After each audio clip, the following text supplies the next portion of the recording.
Good morning mga kakimpa! Welcome back po dito sa Gandara Asari Channel for Showbiz Update. Andito na naman po akong muli nagbabalik. Ang nagmamaganda ninyo kadyuspasang Kimpa, wala na pong iba ang lokareta si Gandara Asari upang maghatid sa inyo ng latest update and fresh happenings patungkol kina Kim Chiu and Paolo Avellino. And para nga po sa araw na to, ang tatalakayin natin at pag-uusapan ay mayroon pong kinalaman mga kakimpaw dito sa pagpunta ni Kimi sa Jumbo mga kakipi. So pag-uusapan at alamin nga natin ang tungkol po sa balitang ito. Pero syempre bago yan, i-click nyo po muna ang subscribe button natin at notification bell na nandiyan sa baba para maging updated kayo sa mga susunod nating mga balita. And dahil na nga natin pag-usapan na ang mga reaksyon at opinion ng mga Kimpaw fans hinggil po sa previous updates natin. Bilang pasasalamat na rin sa walang sawang pagsuporta sa ating channel. So ito nga po ang first commenter natin ay si Miss Helenita Catalasan at Miss Annalyn Hiccup. Sabi nila rito, kasi marami na iinggit sa kasikatan ni Kim Chiu. Good morning Gandara, super dami bumili sa House of Little Bunny ni Kim. Hay nako, bago kayo magsabi na makukulong, legit po yung Bingo Plus. Depende na yan sa taong nagsusugal. At depende yan kung gusto mo, endorser. Yeah, kung gusto mo, endorser lang si Kimi.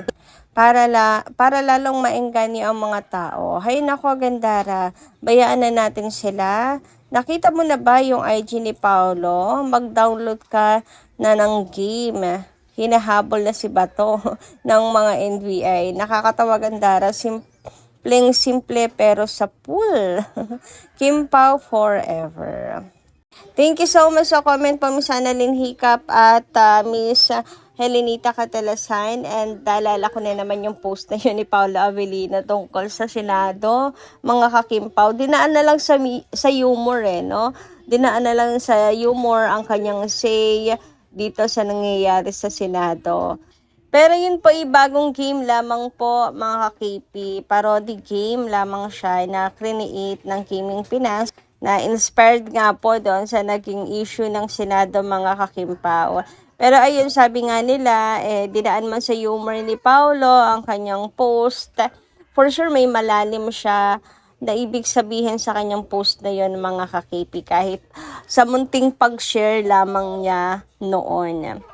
Anyway, yung iba hindi pa rin po kontento kahit tapos na po ito. Hinahanapan talaga nila si Paolo Avellino ng pagtatanggol kay Chinita Princess mga kakimpaw. Kasi natatahimikan po sila kay Paolo.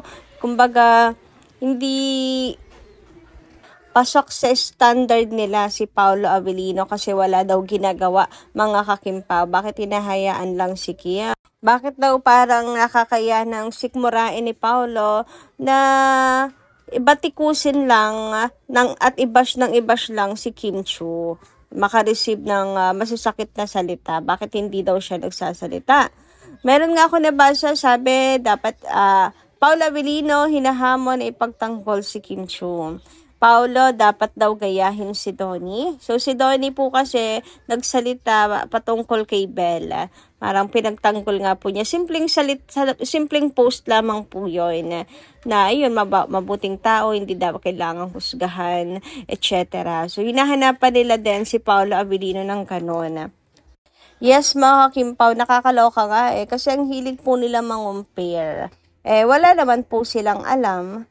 Anyway, dumako naman po tayo mga kakimpaw dito sa ganap ni Chinita Princess kahapon for the hair fix mga kakipi kung saan sinalubong nga po siya ng mga fans. Ito nga po at may nakita tayong mga banner ng Kimpaw Lanchas tulad na lamang nitong Kimpaw The Other Side na talaga namang present para po suportahan si Kimi. Nakaabang po talaga sila at pumesto talaga sa magandang pwesto. Malapit po sa ribbon cutting kasi si Kim nga po ang magka-cut ng ribbon. Anyway, yung iba naman panay po ang abang kay Chinita Princess sa harap po ng MOA sa kanyang pag-exit para po magkaroon ng pagkakataon makapagpa-pictures sa kanya. Subalit datapwat si Kimi po ay mukhang sa likod po dumaan mga kakimpaw para maiwasan na rin yung kaguluhan. So, ito yung picture ni Kimi ng pag-exit. Parang sa likod po ito. So, maraming security. Tapos, ang haba ng hagdan. And usually, sa mga nababasa ko, ito talaga yung exit ng mga artista para maiwasan nga po ang kaguluhan. Para rin naman sa kanila yon mga kakipi, diba? Para maiwasan na mayroon pong masaktan. Kasi talagang meron pong nasasaktan sa siksikan po ng crowd. Sila rin po nagkakasakitan mga kakipi.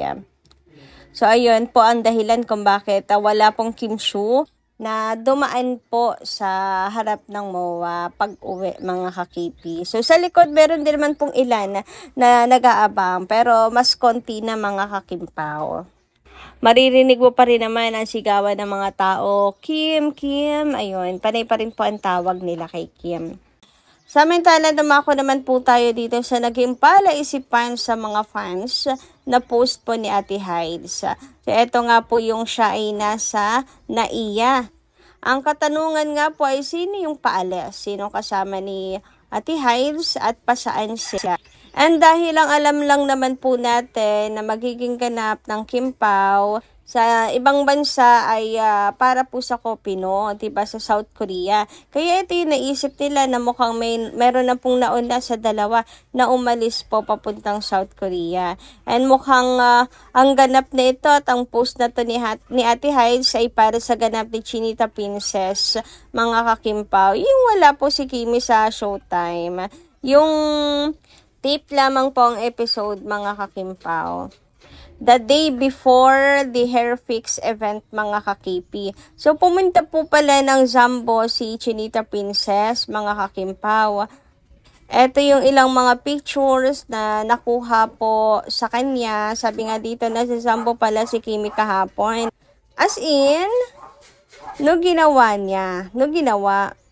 So, based dito sa hashtag, ang nakalagay nga dito ay Zamboanga International Airport. So, mukhang doon pala lumipad si Kimi. May pinuntahan po siya sa Zamboanga. And ang sabi dito ng mga commenters, baka sa business daw po niya yan, na House of Little Bunny. Baka part ng Mindanao ang next kasi tapos na sa Visayas. Sabi naman dito, baka sisi, grabe Kimi, no? Napakasipag, lagare, amazing, Kimi talaga. Ay nako, totoo kayo dyan. Grabe talaga si Kimi sa kanya pong kasipagan, mga kakimpaw. Talagang siya po ay isang Wonder Woman. Siya po ay isang amazing woman. Siya po ay superwoman, mga kakimpaw. Talagang, walang kapaguran si Chinita Princess. And mayroon din po pala akong nabasa, mga kakimpaw, na mukhang mayroon pong retailer, gustong maging retailer po ng House of Little Bunny bags sa Zamboanga. Kaya nandun po siya para makipag-usap. Samantala, sabi dito, totoo ba na nasa Zamboanga City siya kahapon? Maraming kalapate dito sa Zamboanga sa Port Pilar Shrine. Di ba nga mga kakimpaw, meron pong story si Kimi sa IG niya ng mga kalapate. So baka nga mga kakimpaw. Pero what if, mga kakipi, another pop-up store na naman for House of Little Bunny, mga kakimpaw. Since pag-uusapan na rin yan nung nakaraan na mukhang magkakaroon o mag-o-open na naman ng isang branch si Kimi or pop-up store.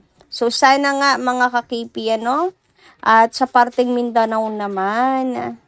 So, eto, sabi dito, visit daw po for House of Little Bunny pop-up store. Wow, grabe. Palago po talaga ng palago ang business ni Kimi. Ay, akin pong pinagdadasal. Mukhang natutupad na, mga kakimpaw. Anyway, sabi naman dito ni Miss Virgie Pama at Miss Gilda Floresca, bashers pa more. Grabe naman kayo sa Kimpaw. Hindi kami naniniwala dyan. Kung sila Kim at Paulo na magsalita, saka lang kami maniniwala. God bless! Picture lang ang mga iba. May bad conclusions. Hay nako, please, sa mga ibang seniors, please lawakan nyo ang mga utak nyo. Huwag masyadong praning. sa isang picture lang. Diyos ko, marimara. And marami po talagang kwento, maraming hindi po nasasali ang katotohanan sa isa pong picture or sa small clip lang, mga kakimpaw. Kaya dapat ano rin po tayo maging mapanuri, maging wais sa lahat ng bagay, lalo na sa mga nakikita natin sa social media. Marami kasi talagang nabibiktima sa social media ng fake news, ganyan. So, maging mapanuri na lang talaga, mga kakipi. Lalo na para kina Kim and Paolo. Dapat talagang lawakan nga po natin ang ating pong pag-iisip hinggil po sa lahat ng mga nababasa, napapanood at nakikita, mga kakimpaw. Not everything na nakikita po natin ay totoo. Samantala, sabi naman po ni Miss Rebecca Mabag, shoutout po sa inyo. Cheat na nga si Pao, si Kimi, kaya aayaw na Kimi sa kanya. Uy, para bang sigurado kayo na aayawan ni Kimi si Paolo at sigurado kayo na nag-cheat si Pao. Ay naku, nakakaloka, mga kakimpaw. Okay, sabi nyo yan ha. Wag laang namin makita-kita na magkasama ulit ang Kimpaw. Kasi si Kimi, once na niloko yan, iiwas na siya. So, yun ang aming magiging basihan. Pag lang hindi umuiwas si Kim, fake news kayo dyan. Sorry na lang pala kayo dyan kasi bigo kayo sa nais ninyong mangyari. Na mag-cheat si Paolo, na ayaw na si Kimi sa kanya, na mabuwag na ang Kimpaw, na mawala na this 2026. So, narinig ko na pala yan. Year 2024 pa ata or last year na mawawala na ang Kimpaw.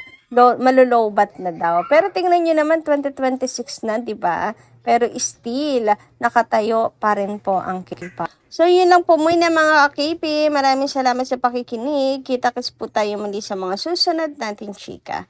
Ingat po palagi.